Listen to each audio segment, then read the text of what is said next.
ইসলাম সত্য কিন্তু নকল ইসলাম আছে। এভাবে এভাবে মানে বিভিন্ন ধর্মের নামে ধর্মের মৌলিক সত্যকে, ধর্মের আসল সত্যকে অস্বীকার করে বহু মিথ্যা ধর্ম আছে। কথা, বহু মিথ্যা ধর্ম না, সব ধর্মই এখন মিথ্যা। এভাবে ধর্মের মৌলিক সত্য কি?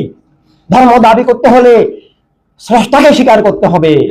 স্রষ্টাই স্রষ্টা এবং স্রষ্টাই জীবন জগতের স্রষ্টা, স্রষ্টাই জীবন জগতের মালিক, স্রষ্টাই একমাত্র উপাস্য, স্রষ্টাই আসল শক্তি, আসল জ্ঞান, আসল সত্য, পরম সত্য। এভাবে আমার আমার স্রষ্টাই আমার মালিক, এটা স্বীকার করতে হবে। এবং তাই স্রষ্টার নামে আমার জীবন হতে হবে, এটা স্বীকার করতে হবে। সকল বস্তুর ঊর্ধ্বে, বস্তুবাদের ঊর্ধ্বে স্রষ্টার নামে জীবন স্বীকার করা, এটাই সকল ধর্মের মৌলিক সত্য, আসল সত্য। কিন্তু কোন ধর্মই এখন সেই সত্যের উপরে নাই। অর্থাৎ এগুলো কোনটাই ধর্ম নয়। ধর্মের নামে মিথ্যা, ধর্মের নামে অধর্ম, ধর্মের নামে ধোঁকা, ধর্মের নামে প্রতারণা, ধর্মের নামে অধর্ম, ইসলামের নামে এবং সব ধর্মের নামে এগুলো চলছে। তাই ওয়ার্ল্ড হিউম্যানিটি রেভলিউশন সব মানুষের জন্য। আমি মানুষ, এটা বুঝার, আমার জীবন কিসের ভিত্তিতে, কার নামে, এটা বুঝার, সকল মিথ্যা থেকে, সকল মিথ্যার উৎস বস্তুবাদ থেকে এবং মিথ্যার বিভিন্ন ধারা, ধর্মের নামে অধর্ম, ইসলামের নামে ভুয়া ইসলাম থেকে মুক্ত হয়ে স্রষ্টার নামে জীবন, স্রষ্টার আলো, রেসালাতের আলোকে জীবন, যে আলোর বাহিরে স্রষ্টার কোনো আলো, রহমত, হেদায়েত, বন্ধন কোনো কিছুই নাই। এবং মানুষ দাবি করতে হলে স্রষ্টার বিধান হিসাবে সব মানুষের জন্য স্রষ্টার দেওয়া বাঁচার অধিকার এবং স্রষ্টার দেওয়া নিরাপত্তা অধিকার, স্বাধীনতা, মানুষ হিসেবে মানবিক মর্যাদা এবং যার যার বিশ্বাস নিয়ে চলার অধিকার, যেটা স্রষ্টার রেসালাতের মাধ্যমে সব মানুষের জন্য আমার সাল্লাল্লাহু রাহমাতাল লিল আলামিন দান করেছেন, সেটা স্বীকার করতে হবে। যে কারো জীবনের মালিক অন্য কেউ নয়, কোনো ব্যক্তি নয়, কোনো বস্তু নয়, এবং রাষ্ট্রও নয়। রাষ্ট্র কাউকে হত্যা করতে পারে না, রাষ্ট্র কারো উপর তার মতবাদ চাপাতে পারে না, কারো আকীদা, মতবাদ, ধর্ম নিষিদ্ধ করতে পারে না। রাষ্ট্রের জবান নয়, রাষ্ট্র একটা মাটি।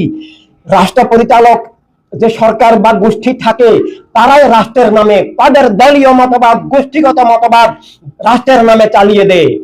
মিথ্যা এভাবেই এখন দুনিয়াতে কায়েম হয়। তাই স্বৈর রাজনীতি, একক গোষ্ঠীবাদী রাজনীতি, একক ধর্মের নামে অধর্ম, উগ্রবাদী রাজনীতির নামে, এগুলোকে রাজনীতি বলাও ভুল। যে কুফরের নীতি, মিথ্যার নীতি, দস্যুতার নীতি, খুনের নীতি, সন্ত্রাসের নীতি, লুটতরাজের নীতি, আল্লাহর হাবিবের বিরুদ্ধে, জীবন মানবতার বিরুদ্ধে যে যুদ্ধ চলছে, একক গোষ্ঠীবাদী স্বৈর রাজনীতির মধ্য দিয়ে মিথ্যা উৎখাত করতে হলে, জুলুম উৎখাত করতে হলে, সত্য মানবতা আনতে হলে এই একক গোষ্ঠীবাদী স্বৈর রাজনীতি আমাদেরকে উৎখাত করতে হবে। এবং আল্লাহর হাবিব সাল্লাল্লাহু আলাইহি ওয়াসাল্লামের দেওয়া জীবন নীতি হিসাবে, সব মানুষের কল্যাণ হিসাবে, সব মানুষের প্রতিনিধিত্বশীল আল্লাহর দেওয়া, আল্লাহ হাবিব সাল্লাল্লাহু আলাইহি ওয়াসাল্লামের দেওয়া, সকল নবী রাসূল আলাইহিস সালামের দেওয়া জ্ঞান বিবেকের যে ন্যাচারাল জীবনের যে ন্যাচারাল রাজনীতি, রাষ্ট্রনীতি, বিশ্বনীতি আমাদেরকে আনতে হবে। তাই সব মানুষের অধিকার স্বীকার করা, রক্ষা করা, পুনরুজ্জীবিত করা, পুনঃপ্রতিষ্ঠিত করার নাম মানবতার রাজনীতি। এবং মানবতার রাষ্ট্র, রাষ্ট্র এক ধর্মের, এক জাতির, এক গোত্রের, এক মতবাদের হবে না, এক দলীয় হবে না। রাষ্ট্র এবং বিশ্বের মূল মালিক হিসাবে আল্লাহ রাসূলকে স্বীকার করা, আল্লাহ রাসূলের পক্ষ থেকে, রাব্বিন নাস, মালিকিন নাস, ইলাহিন নাস থেকে, রাসূল রাব্বিল আলামিনের পক্ষ থেকে, রাহমাতাল লিল আলামিন সাল্লাল্লাহু আলাইহি ওয়াসাল্লামের পক্ষ থেকে, জীবন যার যার এবং রাষ্ট্র এবং দুনিয়া সবার। জীবন যার যার মানে যার জীবনের মালিক সে। কেউ কারো নিজের জীবন নিজেকে নিজে সৃষ্টি করে নাই, আল্লাহ সৃষ্টি করেছেন। এই জন্য প্রত্যেকটি জীবন এক একটা খেলাফতে ইনসানিয়াত, মানে আল্লাহর দেওয়া জীবন। খেলাফতে ইনসানিয়াত মানে আমি জীবনটা আল্লাহ থেকে পেয়েছি, আল্লাহর হাবিবের রহমত থেকে পেয়েছি। আমার জীবনের খালেক মালিকের দান, আমানত আমার জীবন। এবং আমার জীবনের জন্য আল্লাহর হাবিব আমাকে একটা অথরিটি, আমানত, কর্তৃত্ব দিয়েছেন।